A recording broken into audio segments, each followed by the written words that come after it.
how to not get algae. But first we're going to talk about how we got algae and then explain just to do the opposite. So here's what's going on. We've got some algae in this aquarium right here. We've got the stringy, looks like blackbeard algae going on in here. We've also got a different type of algae going on the glass right here. How did we get algae here? Well, this is a soil-based aquarium. When you pull out plants, you add excess nutrients into the water column. And oh, by the way, while you pull out plants, you stir up everything and then you remove the plants that are eating the excess nutrients. This tank right here is the jungle val tank that we sell a ridiculous amount of val out of this tank. But what happens? We get off balance. We go from a heavy plant load and it's able to take any and all excess nutrients, but then we remove the plants and then we have excess nutrients and then we exacerbate the problem because we're adding even more nutrients to a tank with even less plants, and you get stuff like this. Now here's the good news.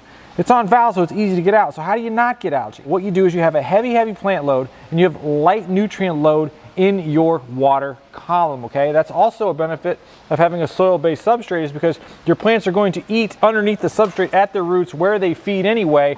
You're not going to have all that free-floating algae because your plants are absorbing the nutrients that they need from their roots, not from the water column. When the nutrients get in the water column, you can get algae like this. How to get rid of algae? Avoid excess nutrients, avoid running your lights too long. I recommend start at 6 hours and work your way back from there, and then add water flow, add oxygen. You can add as much water flow as you want, as you can see here, and you're still going to get algae if you have excess nutrients, but a little bit of water flow and a little bit of oxygen definitely helps.